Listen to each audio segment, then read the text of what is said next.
So you're on the market for new Adidas shoes for working out in 2025. Here are the 5 shoes that I would consider. So we have the Dropset 3, the Everyset, the Total, the Rapidmove 2, and the Rapidmove ADV2. In this video, I'll discuss the pros, cons, sizing, and which you should go with. But that said, let's dive in. So in this video, I'll go from stable to more versatile, and then the Total is kind of a specialty shoe, so I'll save that for the end. But the other 4 shoes, I'll have them on a spectrum of versatility to stability. The most stable shoe up here is going to be the Dropset 3. Now, this is going to be more of your premium cross-training shoe for lifting, CrossFit, and some athletic style workouts. Now, with the Dropset 3, true to size should be the call for most individuals, so narrow, medium, and slightly wider feet. You should be safe going true to size in this shoe. If you have a 2 or 3E foot width, you may want to go up a half size in this model. So now some pros and cons that come along with the Dropset 3. So things to like include, number 1, this model has a really stable midsole. So you have a dual density foam that runs throughout the entirety of the shoe. The heel is a little bit more dense for keeping you planted while you're lifting, whereas the forefoot is a little bit more pliable, but it still has a lower stack height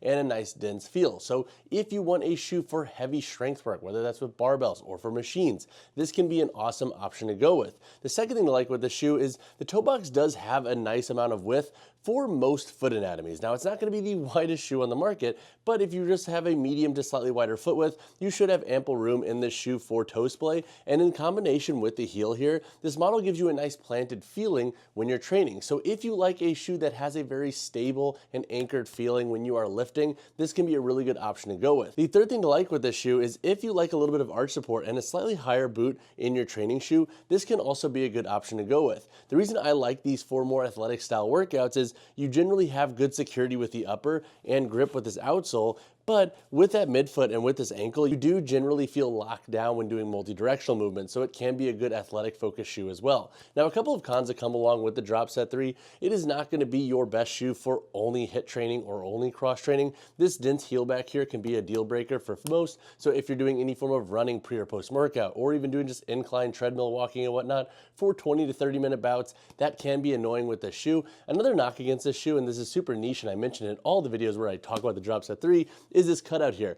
Awesome for ventilation, awesome for keeping the weight of the shoe lighter, but if you want to wear a training shoe out and about for daily wear, this can really hinder the shoe's performance if you're navigating wet climates or inclement weather. So definitely consider that before you buy the Dropset 3, but if you want that shoe for just lifting, cross training here and there, and some CrossFit, the Dropset 3 would be your next pick. But now let's dive into the Everyset. The Everyset is the Dropset 3's budget-friendly cousin. If you're not so specialized with your training and you want a little bit more versatility with your shoe, that's where the Everyset can be a good option. It also costs less. So if you're trying to save money, you could typically find this model on sale down from its original asking price. So you should be able to find it comfortably under $100. Now, when it comes to the sizing of the Everyset, most individuals should be safe going true to size in this shoe. Now, there are some nuances there.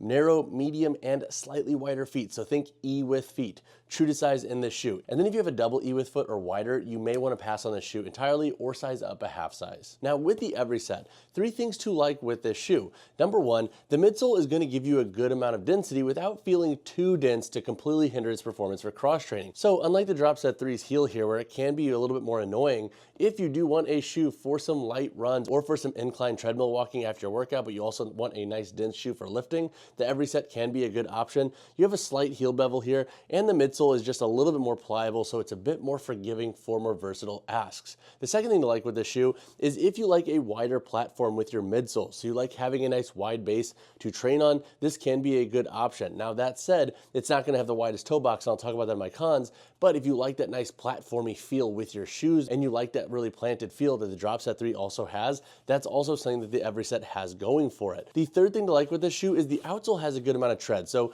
some budget trainers can really start to lack when it comes to their grip and their outsole durability. This model doesn't really fall into that category. This outsole tends to do a really good job on a lot of different surfaces, and unlike the Dropset 3, you actually have a full rubber tread patterning here, so it is a bit better for daily wear if that's an ask that you have. So 2 cons that come along with the Everyset is, number 1, the forefoot can feel a little bit low and there's a bit more taper compared to the Dropset 3. So if you have a double E width foot or wider, size up a half size or consider passing on the shoe. And then number 2, the upper could use a little bit more breathability. With this upper, you have a heavier layer mesh, and that is pretty stereotypical for budget trainers. They generally don't have the more premium, lightweight, more breathable, wispy materials, and that is following suit here for the every set. If you have really hot feet, you might want to invest in some lighter socks or some more breathable socks because that can help offset it, but just keep in mind that this is not going to be your most breathable training shoe on the market. And to conclude my thoughts on the every set, if you don't want to drop $130 for the Dropset 3 and you want a shoe that's going to be good for lifting, cost less, and have a little bit more versatility, that's where the every set can make a lot of sense.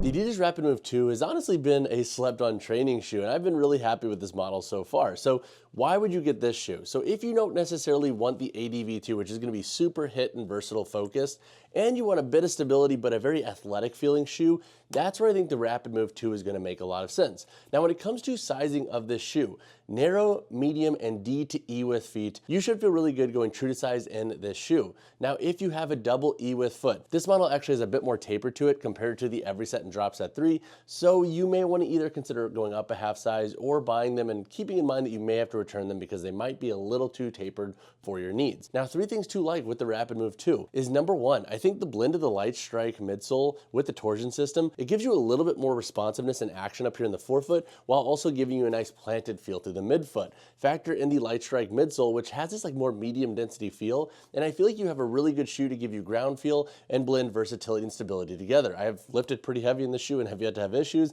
and they feel pretty good for my athletic stuff. The second thing to like with this model is the upper security. So the upper security in this shoe does a really good job, and we have this rubber overlay texture around the forefoot and the midfoot. This helps give you additional security in my opinion, so if you're doing any form of multi-directional work or plyos, this model feels really good. And then the third thing to like with this shoe is you do have the Continental rubber outsole. This outsole I think does a really good job with grip, and factor in that you can do a little bit of everything with this shoe, and you have a really well-rounded shoe regarding stability, versatility, and giving you a nice grip on different surfaces, whether that's turf, rubber gym floors, or wooden platforms. Now, a couple of cons that come along with the Rapidmove 2 is number 1, the upper volume is pretty low. So if you have a higher instep or a thicker foot, you might want to pass on this shoe. It might feel a little bit too snug for you. Number 2, this model does have a bit more of a taper to it and a pretty aggressive midfoot. So if you have a flat foot or an exceptionally wide foot, this model will also feel pretty tough for your foot anatomy. And then number 3, with that rubber overlay, I like it for security, but it does kind of hinder the shoe's breathability a little bit. I don't think it's going to be a major issue for most folks,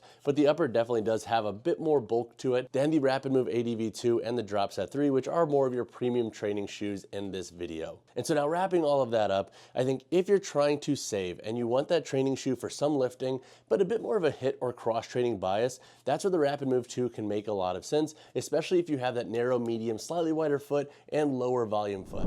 The Adidas Rapidmove ADV2. So on the spectrum of versatility, this is definitely going to be your most versatile shoe up here. Think of this shoe as your more HIIT, class, and more cross-training focused model. This model can work for some lifting, but it's definitely going to be much more biased to giving you a bit more performance for HIIT style workouts. Now, when it comes to sizing of this shoe, narrow, medium, and slightly wider feet should be safe going true to size in this shoe. If you have a double E width foot, you may want to go up a half size or pass on this model. The taper is pretty aggressive in this shoe, similar to the Rapidmove 2. And then also, if you have a flatter foot, this model does have a pretty aggressive arch, so definitely keep that in mind or pass on this model as well. Now, 3 things to like with this shoe. Number 1, as opposed to the Rapidmove 2, this model also has the light strike foam midsole, but it has a slightly higher stack height. This is going to be a little bit more forgiving for things like short runs blended in with your workout. So if you have a lot of intervals programmed in your workouts regularly, this can be a really good option to go with, especially if you are hitting those on a treadmill or a curved treadmill. That's where I think this model feels the most comfortable in the running context. The second thing to like with this shoe is that this model also has the Continental rubber outsole and the torsion system. Because this shoe has a slightly higher stack height, I appreciate both of these features because 1, the grip helps give you more lockdown while you're training, but with that torsion system, because this model's stack height is higher and it does have a more aggressive arch, I think it does help contribute a little bit to the stability that you get when you're doing single leg work or multi-directional work in this model. The third thing to like with this shoe is the upper security. So I have yet to have any issues with spillover in this model. On the lateral side of this shoe, the midsole does come up, so you have a nice wall to drive into if you're doing any form of lateral work, and this mesh I think does a pretty good job with the synthetic overlay at locking down your foot really well. Now, a couple of cons that come along with the ADV2 is number 1, the boot construction can lack for certain foot anatomies. So we have a booty style construction with a knit upper up here.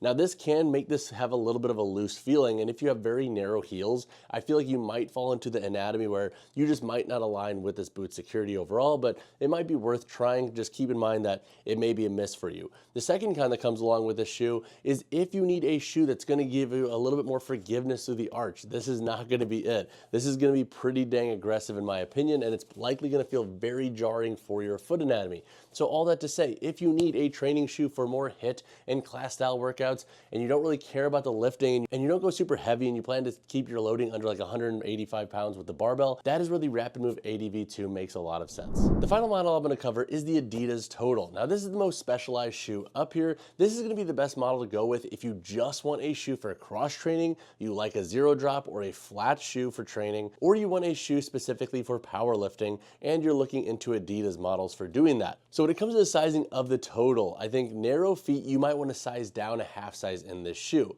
Medium width feet, if you like a snugger fit, size down. If you don't mind a bit more room at the end of your toe box, go true to size. And then wider feet, you should be safe going true to size in this shoe. This model can run a little bit long, and that's why I suggest more narrow feet, or if you like having a snugger fit, sizing down in this model a half size. Now, 3 things to like with the Total is number 1, the stability of this shoe. So this model's midsole is very dense. So if you plan to use this shoe primarily for heavy deadlifts, squats, and machine work, this can be a great option to go with. It also works really great for heavy accessories as well. The second thing to like with this shoe is the midfoot security and the upper security. So this model does a really good job at giving you lockdown. The boot has a nice padding to it, and it has a nice cup to help give you lockdown. Then you also have a midfoot strap here and overlays around the upper to help give you additional security as well. So if you're pulling sumo or doing any form of squat and you really want to lock those feet down, this can be a good option to do that with. And then number 3, if you like training with a flat shoe or a zero drop construction, this can be a good option to go with.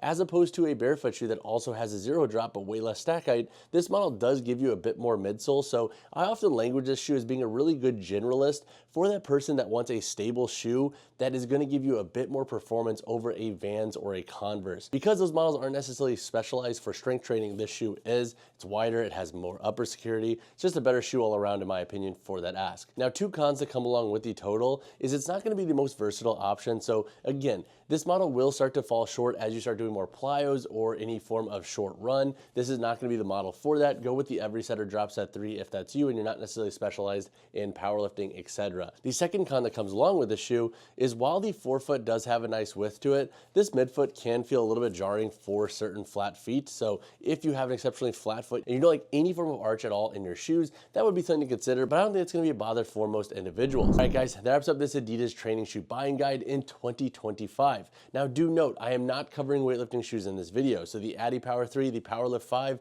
those are covered in a different video for that shoe category. I wanted to create this video for more general training shoes for your strength work, your cross training, and HIIT workouts. Now, if you have additional questions on any of these shoes, drop a comment down below or reach out to me personally, whichever you prefer. And as always, y'all, drop a like on the video, drop subscribe to the channel. I will see you guys in the next one.